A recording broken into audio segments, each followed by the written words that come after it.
Hello everyone, welcome back to another top 10. This is a video response to someone else's top 10 because they said they wanted to hear other people's top 10 of it. So this is the top 10 games that I couldn't take seriously. In a similar fashion, oh by the way, if you're watching this, love your videos man, very good. I'll throw a link to his channel. British, always awesome. Anyway. To start off first, this isn't part of my top 10, but I found it interesting that he chose Heavy Rain. It's awkward sex scene between the female and main character of the game as his number one. Yeah, that was a pretty weird scene. Kinda came out of nowhere. Anyway, the only game that's on his list that I'm putting on mine is solely because I don't know how anyone could deny it not being on the list. Because for one thing, who could really not know about these? I mean, yes, they used to be very unknown, but these days, if you're internet goer and you don't know about these, you're really not looking around. How could you not have the Legend of Zelda CDI game on a list like this? You know, Legend of Zelda isn't the most serious game in the universe, but it's not like incredibly childish. I mean, even Wind Waker, which some people consider, you know, probably most childish kind of Zelda, was a serious story, and you know, I really loved that ending.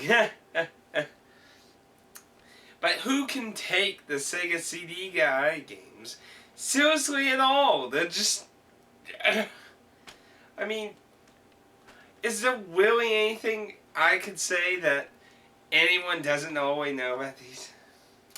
Anyway, I just wanted to get that out of the way first because he had that on his list and I can't really see anyone not putting it on the list. So, we got a few weird choices and a few obvious choices, maybe some that wasn't expected. So, first thing I'm starting off, Dragon Ball Z, The Legacy of Goku for the Game Boy Advance. Now you might be like, well, Dragon Ball's an anime. You were expecting to be serious about? Well, yeah, it's an anime. It's goofy here and there. But you know what?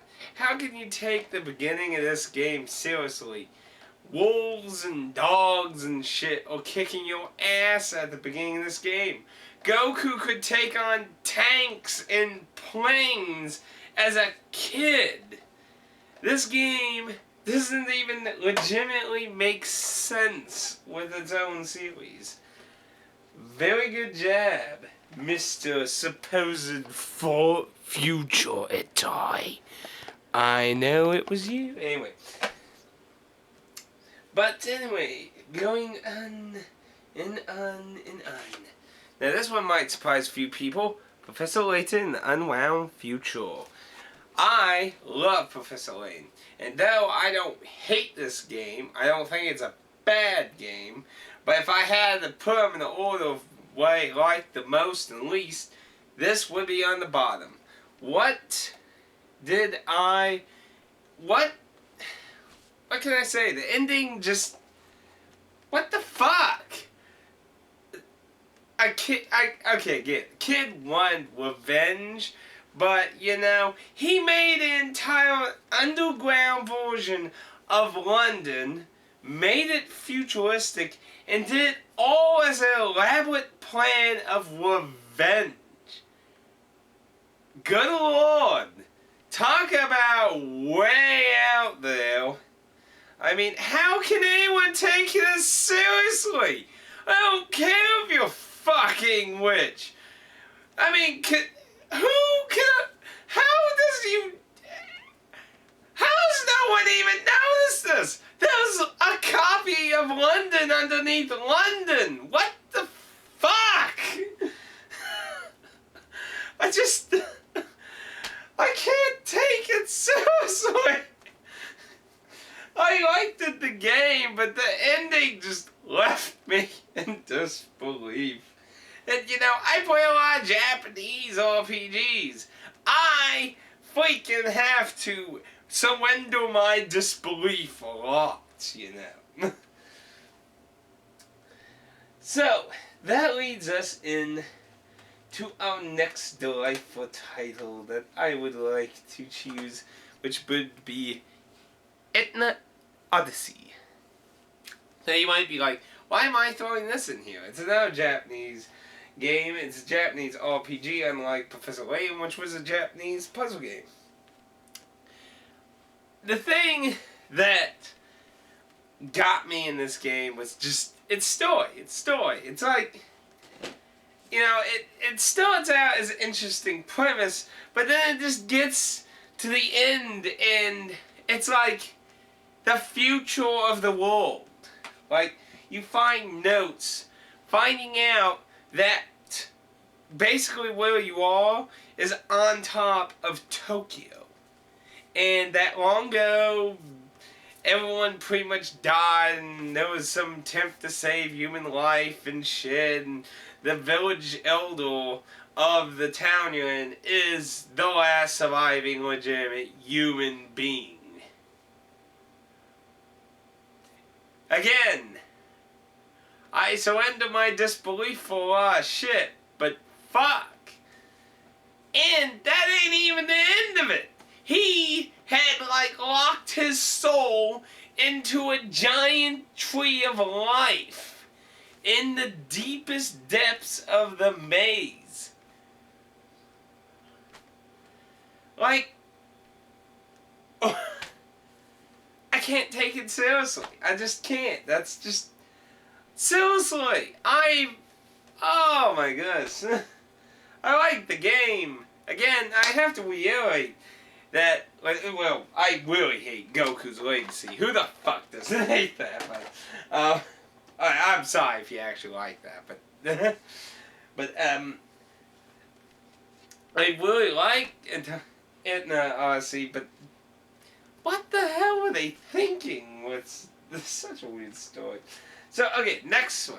Next one isn't a Japanese game. It is a Western RPG. It is Diablo Hellfire. Now, in case you're not aware, because I still find a lot of people never heard of Hellfire. Hellfire was a official expansion to Diablo 1 that was by Sierra. Though, story-wise, it's not considered part of the storyline of Diablo. But, you know, Diablo 1 wasn't really very silly. You know, like, a lot of Blizzard games these days have a lot of tongue-in-cheek humor to them, you know what I mean? Especially World of Warcraft and that, making references and everything. Even Diablo 2, with its cow level, was fucking ha-ha-ha, but there wasn't so much ha-ha-ha in Diablo 1. It was more serious-ish. But, of course, it had Hellfire do that for it. This add-on is ridiculous. I mean, seriously, there's some fucking weird shit in this. If it's not the crazy farmer who will dress up in a cow suit, it is the alternate dialogue of the final boss of the add-on, who has Aerosmith tickets for you for releasing him, and then he's going to kill you. Need I say more about that? Really? I just don't know what the hell to say to that. So, here's a quickie here. I did Let's Play this. Maybe you saw it coming. Tom Sawyer. Tom Sawyer on the Famicom. And it's not that shooter one, in case you... This was made by Squire. Squire Soft. Final Fantasy. The music was done by Nobuo Uematsu. But, why can't I take this game seriously? Well, for something supposedly based on Tom Sawyer, it's fucking on crack. I did an entire Let's Play of this game, and it's just literally on crack. I mean, the battle system, some of the shit you do, I couldn't take anything in the game seriously. And it's based on Tom Sawyer. So,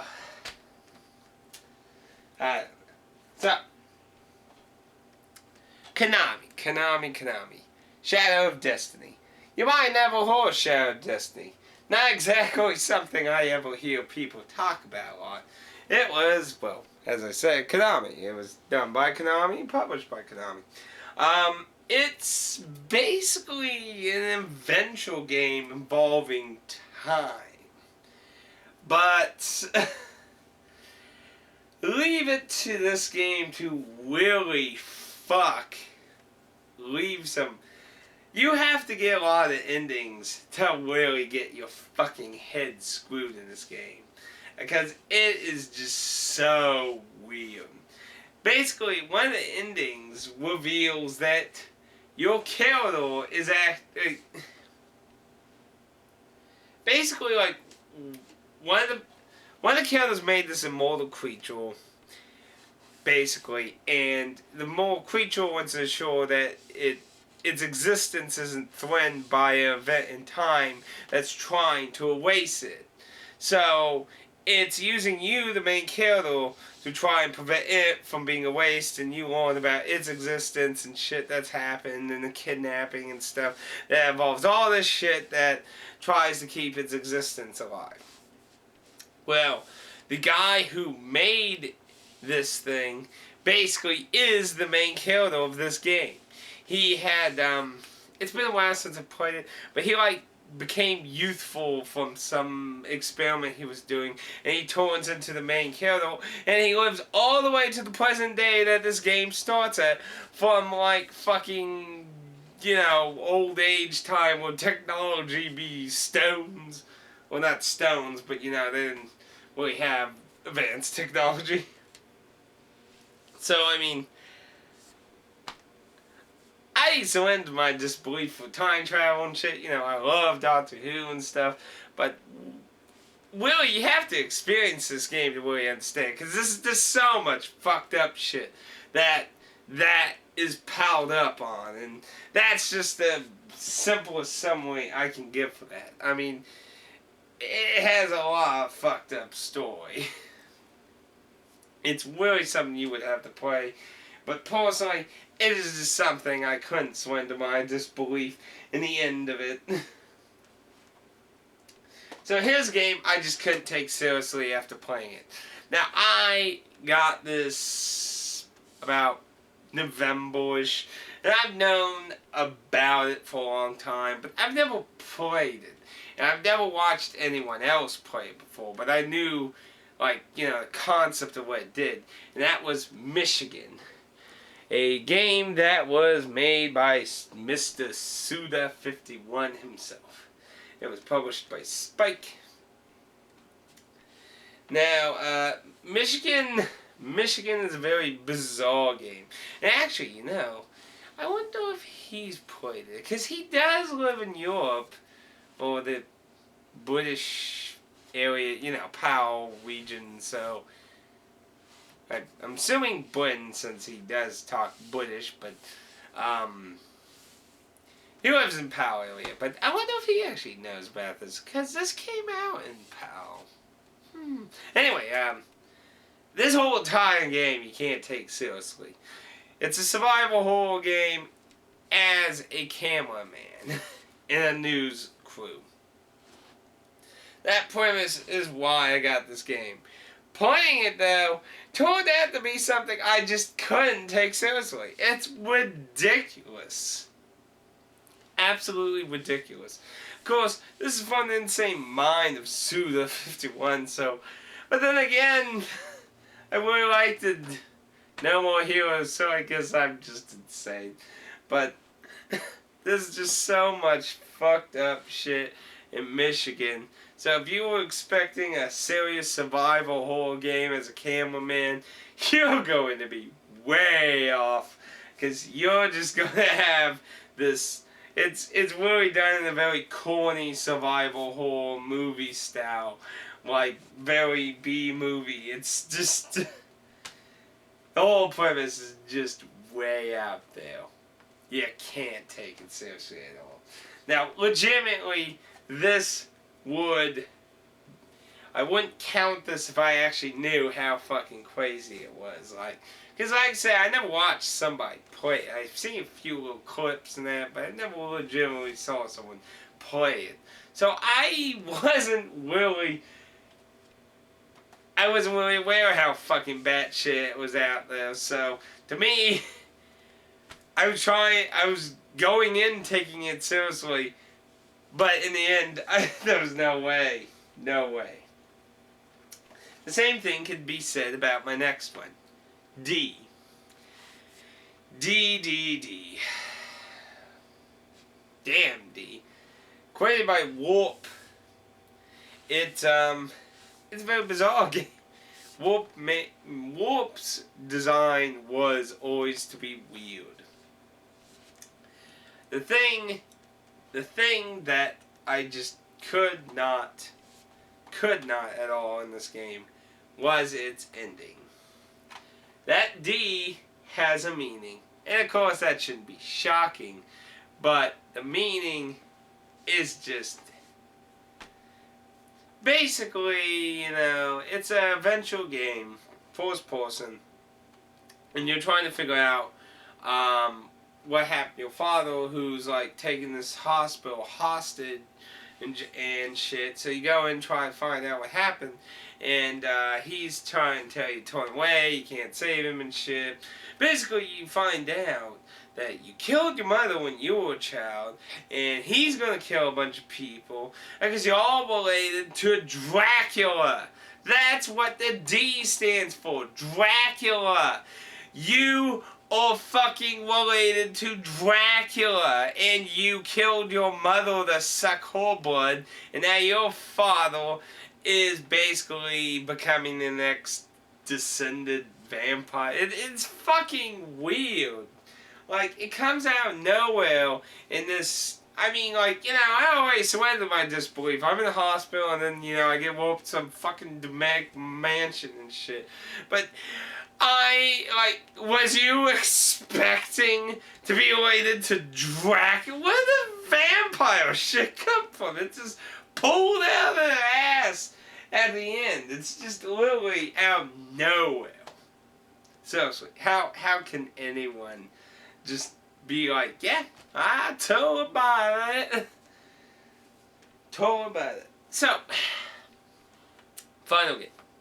I never beat this game. It's really fucking hard. But I actually do know the ending. And, well, the 100% done everything, did everything, every possible thing humanly imaginable ending. The Dark Spiral. The Dark Spiral for the DS is a first-person dungeon crawl in a similar kind of vein that a lot of people compare, because they were both published by Atlas, but Aeon Odyssey was actually made by Atlas. This was published by Atlas. It was made by Success.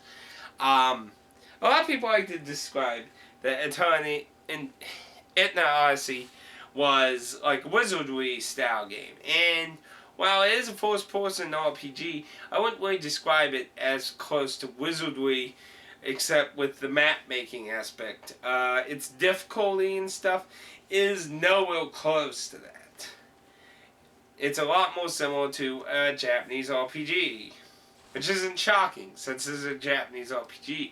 The Dark Spiral, however, though made by Japanese company Success, is incredibly reminiscent of such wizardry in that. It has many of the confusing, misleading elements that wizardry like to throw at you. It's incredibly difficult, and it has a lot of confusing mechanics that, if you don't understand a lot of how RPG worked during the age of wizardry and that, this game's actually going to be very confusing to you. But anyway, that's obviously way off topic. So, what could I not take seriously about this game? A dark, gritty dungeon crawling game about getting something from some wizard or somebody who stole something.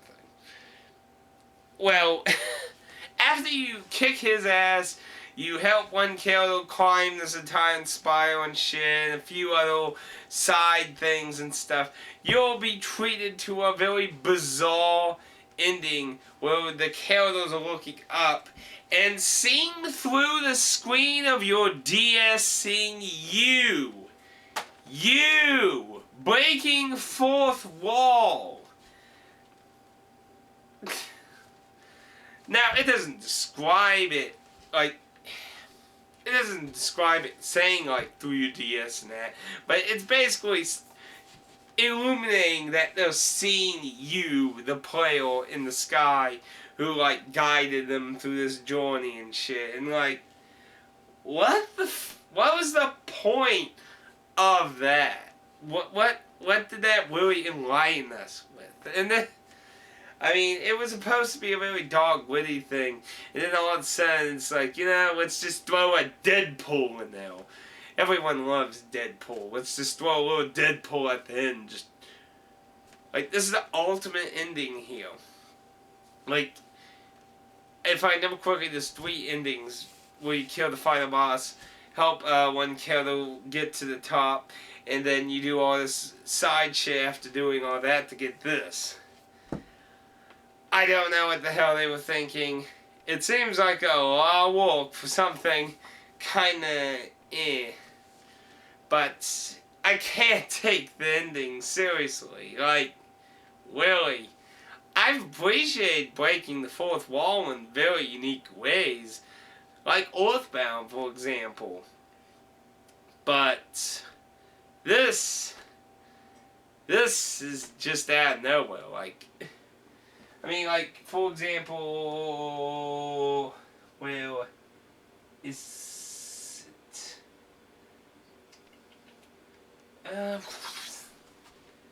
Where is it? Ah, crap. See, I'm still unpacking stuff, so I seem to not see. Ah, there they are. See, like, for example, this game started out with a great mechanic of breaking the fourth wall, but not necessarily breaking it, but involving you into it. But that is just literally at the end and out of fucking nowhere. Now, again, I want to reiterate, not necessarily all these games are good, not necessarily all these games are bad. Some of them are absolutely fucking weird. But these are games I just couldn't take seriously after a certain point. But that didn't make them any less fun or better. Varying on which game. Goku's Legacy! Oh, I'm sorry, something was in there. But, those are my top 10 games that I just couldn't take seriously at some point in the game. Whether it be the very beginning, the end, or just something in the middle. And that's pretty much it.